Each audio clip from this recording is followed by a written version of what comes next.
Hello friends, welcome to পিউস world. আবার একটা নতুন ব্লগে তোমাদের জানাই সবাইকে স্বাগত।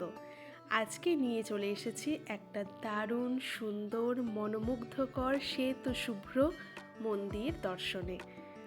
তোমরা দেখে বুঝতেই পারছো, না এটা পাঞ্জাবের স্বর্ণ মন্দির না। তাহলে এটা কোথায়? দেখতে হলে পুরো ভিডিওটা স্কিপ না করে দেখো। শুরু করছি প্রথম থেকে। আমরা বাড়ির থেকে বেরিয়ে যাচ্ছি। আমরা যাব বাইকে করে। তো আমরা অলরেডি রেডি হয়ে গেছি, বেরিয়ে পড়েছি। এখন বাজে ঘড়িতে সকাল ওই 9:30 মতো। পায়রাডাঙ্গা বিগ্রহ বাড়ি ক্রস করে আমরা এগিয়ে যাচ্ছি পায়রাডাঙ্গা ঘাটিগাছা মোড়ের দিকে। এই চলে এসেছি আমরা ঘাটিগাছা মোড়। এখান থেকে আমরা রাইট সাইডে টার্ন নেব চাকদার দিকে। আমরা ধরবো NH-12। ভিডিওটা পুরো দেখতে থাকো। বাইক, রোড, বাই ট্রেন দুটোর বিবরণী আমি দিয়ে দেব। লেফট সাইডে আমরা ক্রস করছি দি বন্ধন স্কুল। আমরা অলরেডি ঢুকে গেছি কল্যাণী। এটা হচ্ছে কল্যাণী এমস। রাইট সাইডে আমরা এমস ক্রস করে চলে যাচ্ছি সোজা।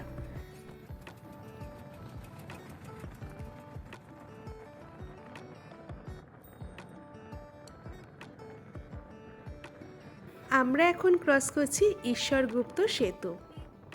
নিচ দিয়ে বয়ে গেছে গঙ্গা, আর দূরে দেখা যাচ্ছে হংসেশ্বরী মন্দির। আমরা আদি সপ্তগ্রাম হয়ে দিল্লি রোড ধরেছি। দিল্লি রোডটাকে আমরা ক্রস করে ঢুকে যাব রাইট সাইডে। এখানে একটা 4 মাথার মোড় আছে। এইখান থেকে টার্ন নিতে হবে রাইট সাইডে।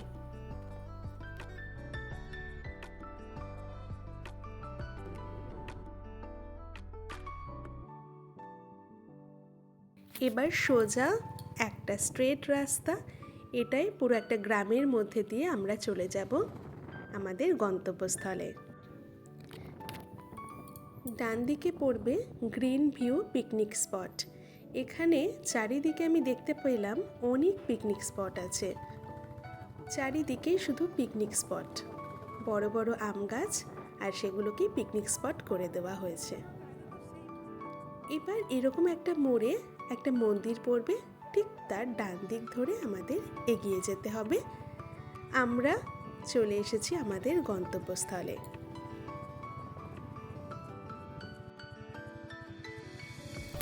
এটা হচ্ছে পার্কিং জোনটা। হ্যাঁ, তোমরা ঠিক বুঝতে পেরেছ, আমরা চলে এসেছি আজকের গন্তব্যস্থল লাহেরি বাবার আশ্রম। এখানে আমরা গাড়িটা পার্ক করব। এছাড়া ট্রেনে আসতে হলে তোমাদেরকে আসতে হবে প্যান্ডেল জাংশন। ওখান থেকে টোটো অটো একদম লাহেরি বাবার আশ্রমে পৌঁছে দেবে। আমি তোমাদেরকে পার্কিং জোনটা অর্থাৎ লাহেরি বাবার আশ্রমের ঠিক বাইরেটা দেখিয়ে দিচ্ছি। বাইরেটাই এত সুন্দর, তাহলে ভেতরটা কত সুন্দর হবে তোমরা একবার ভাবো।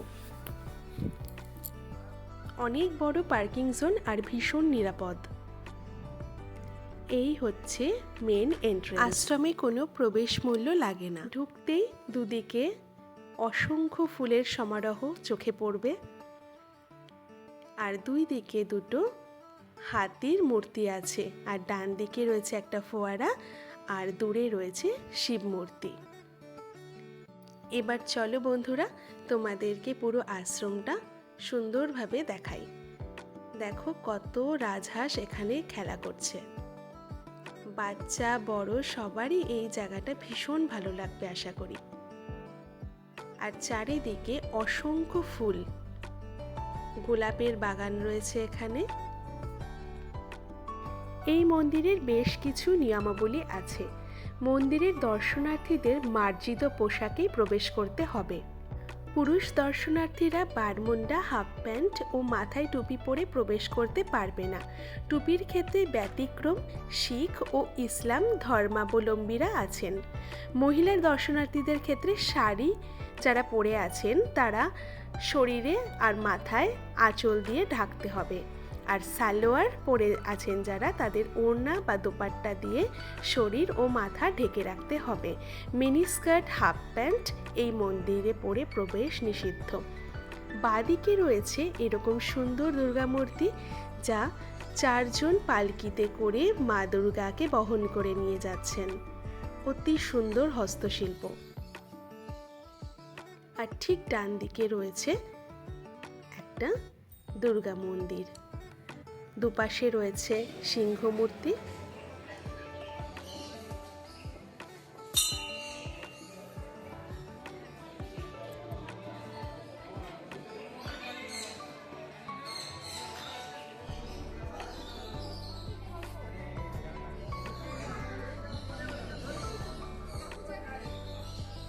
এবার একটু এগিয়ে গিয়ে চোখে পড়বে জুতো রাখার একটি জায়গা।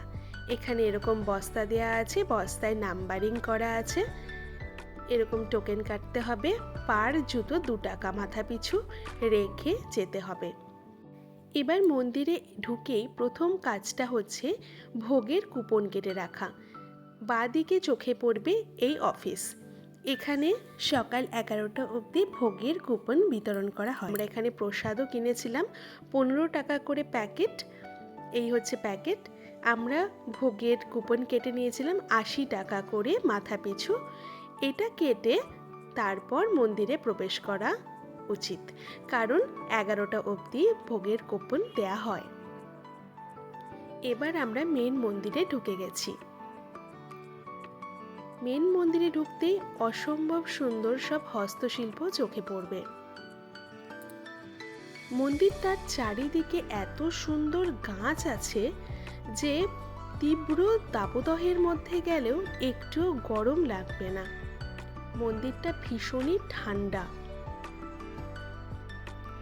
এবার এই মন্দিরে ঢুকেই সবার প্রথমের কাজ হচ্ছে মাথা ঢেকে নেওয়া। মন্দিরটা পাঞ্জাব আর দক্ষিণ ভারতের মন্দিরগুলোর আদলে তৈরি করা।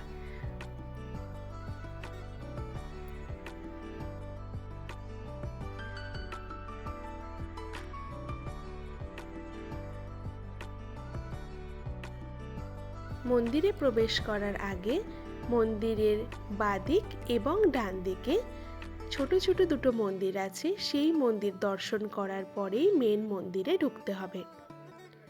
আমরা প্রথমে এই মন্দির দর্শন করতে আসলাম। এখানে রয়েছে রাম, সীতা, লক্ষ্মণের মূর্তি।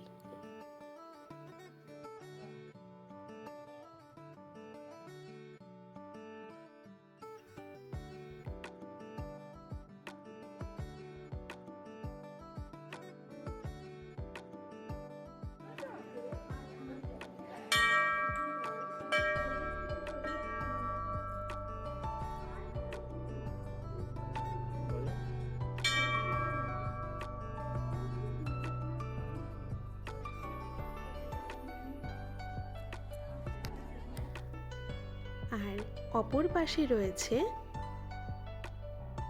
মা কালী, শ্রীকৃষ্ণ আর মা দুর্গা মূর্তি।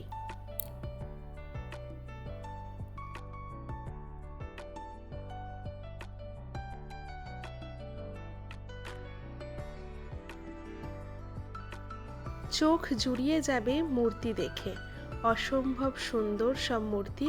সবথেকে মেন জিনিস যেটা হচ্ছে এখানে ভীষণ পরিষ্কার পরিচ্ছন্নতা বজায় রাখা হচ্ছে।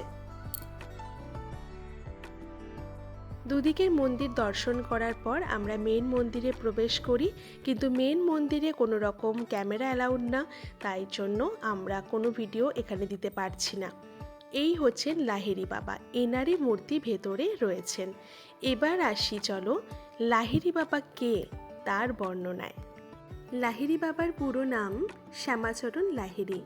ইনি 30শে সেপ্টেম্বর 1828 সালে জন্মগ্রহণ করেন। যিনি লাহিড়ী মহাশয় নামে বেশি পরিচিত, একজন ভারতীয় যোগী এবং মহাবতার বাবাজির শিষ্য ছিলেন। মহাবতার বাবাজির কাছে শিখে 1861 সালে তিনি ক্রিয়াযোগ যোগ বিজ্ঞানকে পুনরুজ্জীবিত করেছিলেন। লাহিড়ী মহাশয় যুক্তেশ্বর গিরিরও গুরু ছিলেন। মহাশয় সংস্কৃতে একটি আধ্যাত্মিক উপাধি, যার অর্থ হল উদার মনের অধিকারী। তিনি ভারতীয় অন্য ধর্মগুরুদের থেকে ভিন্ন বা আলাদা ছিলেন। তিনি সাধারণ গৃহস্থের মতোই বিয়ে করেছেন, পরিবার প্রতিপালন করেছেন এবং ব্রিটিশ ভারত সরকারের সামরিক প্রকৌশল বিভাগের একজন হিসাবরক্ষক হিসেবে কাজ করেছেন। চাকরি থেকে অবসর নিয়েছেন, আবার সাধারণ মানুষকে ক্রিয়াযোগের দীক্ষাও দিয়েছেন। শ্যামাচরণজি মন্দির বা মঠের পরিবর্তে বারাণসীতে তার পরিবারের সাথে বসবাস করতেন। তিনি 19 শতকের হিন্দু ধর্মাবলম্বীর মধ্যে উল্লেখযোগ্যভাবে খ্যাতি অর্জন করেন।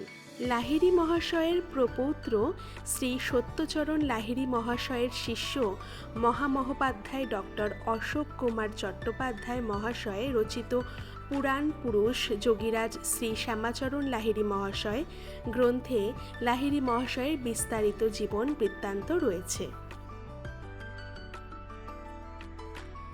এখানে প্রকৃতি যেন খুব সুন্দর করে সাজানো। দেখো চারিদিকে কত রকমের পাখি বিরাজমান।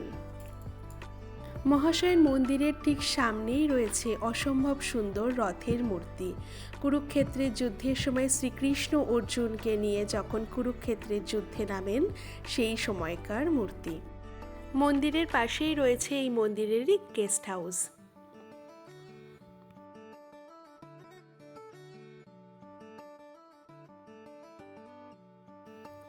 এখানে বিভিন্ন রকমের নাম না জানা গাছ আছে, বাচ্চাদের দোলনা আছে, অনেক সুন্দর শান্ত পরিবেশ। এখানে টয়লেটও আছে, অনেক পরিষ্কার পরিচ্ছন্ন।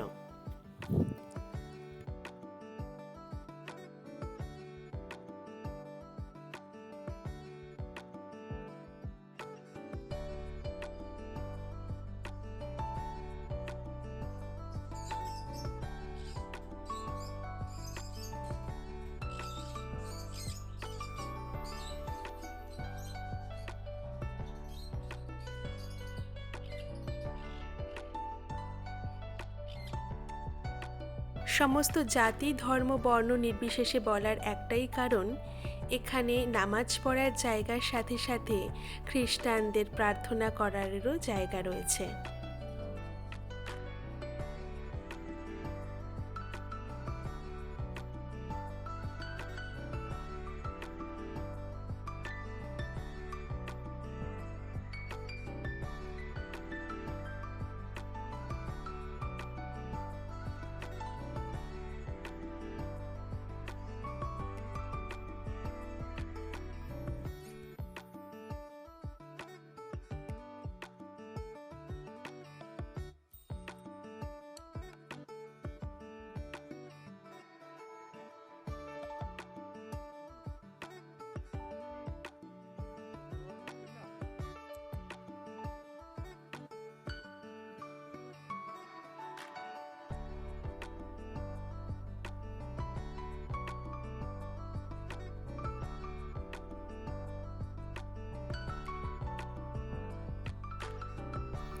কিছুটা হাঁটতেই সামনে একটা অসম্ভব সুন্দর কারুকার্য চোখে পড়ল।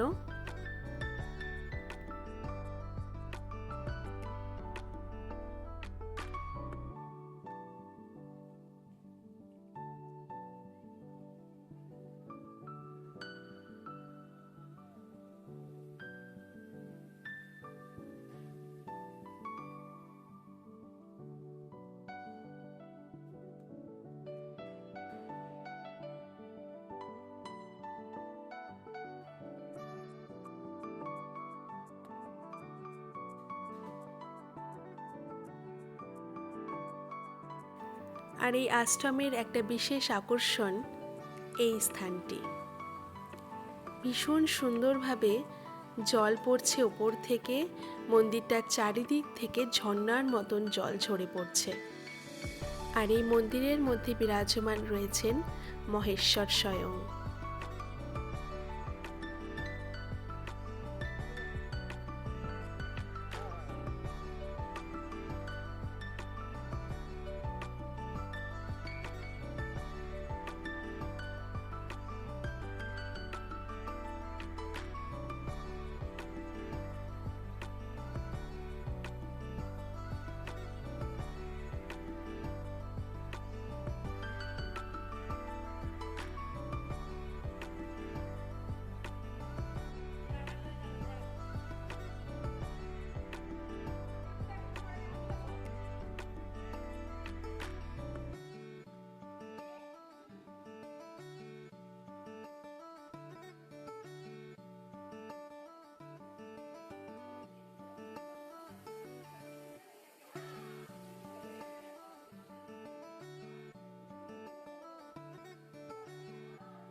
মন্দির খোলার সময় সকাল 10টা থেকে বেলা 12টা এবং বিকেল 4টে থেকে সন্ধ্যে 6টা অবধি। 12টা বেজে যাওয়ার সাথে সাথে মন্দিরের ফটক বন্ধ হয়ে গেছে। আমরা বেরিয়ে পড়েছি। মন্দিরের বাইরেই ভোগ সেবনের জায়গা রয়েছে, এখানে লাইন দিয়ে দাঁড়াতে হবে আর কুপনটা অবশ্যই সাথে রাখতে হবে। ভোগ খাওয়ানোর সময় বেলা 11:30 থেকে 1:30, 2টো, যতক্ষণ অবধি দর্শনার্থীরা থাকেন। আমরা ভেতরে চলে এসেছি। চেয়ার টেবিলে বসার জায়গা দেখুন, অনেক সুন্দর পরিষ্কার পরিচ্ছন্ন জায়গা। এখানে সব থেকে একটা জিনিস আমার খুব ভালো লাগলো, খাওয়ার পরে নিজেদের উচ্ছিষ্ট নিজেদেরকেই পরিষ্কার করে জায়গাটা পরিষ্কার করে দিতে হবে।